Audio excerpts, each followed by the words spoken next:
ഞാനൊരു പൊങ്കാല ഇട്ടു. നമ്മുടെ ആറ്റുകാൽ ദേവി ക്ഷേത്രത്തില് അമ്മയ്ക്ക് വേണ്ടി ഒരു പൊങ്കാല ഇട്ടു. അപ്പൊ പൊങ്കാലയ്ക്ക് ഇഷ്ടം പോലെ ആൾക്കാർ വന്നിട്ടുണ്ടായിരുന്നു കേട്ടോ. ഭയങ്കര തിരക്കായിരുന്നു. പക്ഷെ അതിനേക്കാൾ തിരക്കാണ് ഇപ്പൊ എന്റെ ഇൻസ്റ്റഗ്രാം, ഫേസ്ബുക്ക് കമന്റ് സെക്ഷനിൽ നെഗറ്റീവ് പറയാൻ വേണ്ടിയിട്ട് ആൾക്കാർ നിൽക്കുന്ന ക്യൂ.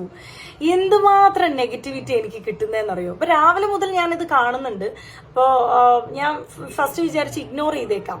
എനിക്കറിയാലോ ഞാൻ എന്താ തെറ്റൊന്നും ചെയ്തിട്ടില്ല എന്നുള്ളത് എനിക്കറിയാലോ എന്ന് പറഞ്ഞ് ഞാൻ അങ്ങനെ വിട്ടു.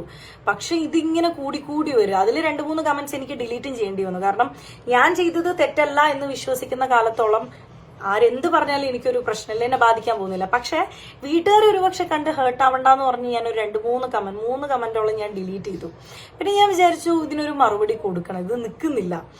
ഒരു കാറ്റഗറി ഓഫ് പീപ്പിൾ എന്താണ് പറയുന്നതെന്ന് വെച്ചാൽ എനിക്ക് ജോലിയില്ല, ഒരു ഓപ്പർച്യൂണിറ്റി കിട്ടാൻ വേണ്ടി, ഒരു അറ്റൻഷൻ കിട്ടാൻ വേണ്ടിയിട്ട് ചെയ്തൊരു പ്രഹസനമാണെന്നാണ് ഒരു കാറ്റഗറി ഓഫ് പീപ്പിൾ പറയുന്നത്. രണ്ടാമതൊരു കാറ്റഗറി ഓഫ് പീപ്പിൾ എന്താ പറയുന്നതെന്ന് വെച്ചാൽ ഇത് വിശ്വാസത്തോടെയോ അല്ലെങ്കിൽ ആ ഒരു റെസ്പെക്റ്റോട് കൂടെ ചെയ്തതല്ല, ചുമ്മാ ഒരു ഷോ ഓഫ് പ്രഹസനം എന്നാണ് പറയുന്നത്. അപ്പൊ ഇവർക്കൊരു മറുപടി കൊടുക്കണമെന്ന് എനിക്ക് തോന്നി. ഈ ഫസ്റ്റ് പറഞ്ഞല്ലോ ജോലിയില്ല ഓപ്പർച്യൂണിറ്റിക്ക് വേണ്ടിയിട്ടാണ്. എല്ലാ മാസവും 1 തൊട്ട് 15 വരെ ഫ്ലവേഴ്സ് ചാനലിൽ സുഗമോ ദേവി എന്നുള്ളൊരു സീരിയൽ ഞാൻ ചെയ്യുന്നുണ്ട്. 16 തൊട്ട് 30-ാം തീയതി വരെ സീ കേരളത്തിൽ ചെമ്പരത്തി എന്നുള്ളൊരു സീരിയൽ ചെയ്യുന്നുണ്ട്.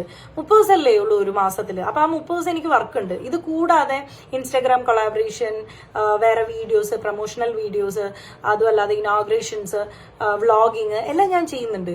അപ്പൊ എനിക്ക് ജോലിയുണ്ട്, കൂലിയുണ്ട്, സമ്പാദ്യമുണ്ട്, ഞാൻ നല്ല രീതിയിൽ ഒരു ഫാമിലി റൺ ചെയ്ത് കൊണ്ടുപോകുന്നുണ്ട്. അപ്പൊ ഈ ഫസ്റ്റ് പറഞ്ഞ ആൾക്കാരുടെ ചോദ്യങ്ങൾക്കുള്ള ഉത്തരമായല്ലോ. ഇനി രണ്ടാമത് പറഞ്ഞത് വിശ്വാസം ഇല്ലാഞ്ഞിട്ടാണെന്ന്, വെറുതെ പ്രഹസനം കാട്ടിക്കൂട്ടാൻ വേണ്ടിയിട്ടാണെന്ന്. ഞാൻ 12 വർഷത്തോളം LKG മുതൽ 10th വരെ ഞാൻ പഠിച്ച സ്കൂൾ എന്ന് പറയുന്നത് ചിന്മയ വിദ്യാലയയിലാണ്. അപ്പോൾ ചിന്മയ അറിയുന്നവർക്ക് അറിയാം, ഞങ്ങളുടെ ഒരു ദിവസം സ്റ്റാർട്ട് ചെയ്യുന്ന തന്നെ ഗായത്രി മന്ത്രവും സരസ്വതി സ്തോത്രവും ഭഗവത്ഗീതയും ഹനുമാൻ ചാലീസയും ഒക്കെ വെച്ചിട്ടാണ് ഒരു ദിവസം സ്റ്റാർട്ട് ചെയ്യുന്നത്. അതുകൊണ്ട് തന്നെ എനിക്ക് അങ്ങനെ ഒരു ബാക്ക്ഗ്രൗണ്ട് ഉള്ളത് കൊണ്ട് തന്നെ എനിക്കൊരു പള്ളിയിൽ പോയാൽ കിട്ടുന്ന ഒരു പീസ് ഓഫ് മൈൻഡ് അല്ലെങ്കിൽ ഒരു പോസിറ്റിവിറ്റി തന്നെ എനിക്കൊരു അമ്പലത്തിൽ പോയി പ്രാർത്ഥിച്ചാലും കിട്ടാറുണ്ട്. അപ്പൊ ഞാൻ 100% വിശ്വാസത്തോടെയും പ്രാർത്ഥനയോടും തന്നെയാണ് ഞാൻ ആ പൊങ്കാല ഇട്ടത്.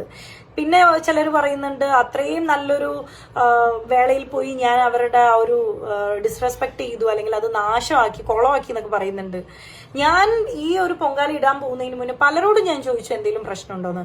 അവര് പറഞ്ഞത് ജാതി മത വർണ്ണ ഭേദം ഒന്നുമില്ലാതെ വിശ്വാസത്തോടെ ഏതൊരു സ്ത്രീക്കും മനസ്സും ശരീരവും ശുദ്ധമാണെന്നുണ്ടെങ്കിൽ ഇടാവുന്നതാണ് പൊങ്കാല എന്നാണ് പറഞ്ഞത്. അപ്പൊ ഈ ക്രൈറ്റീരിയ എല്ലാം ഞാൻ ഫോളോ ചെയ്ത് മനസ്സും ശരീരവും എല്ലാം വൃത്തിയാക്കി പൊങ്കാല ഇടണം എന്ന് പറഞ്ഞ് വിശ്വാസത്തോടെ തന്നെയാണ് പൊങ്കാല ഇട്ടത്.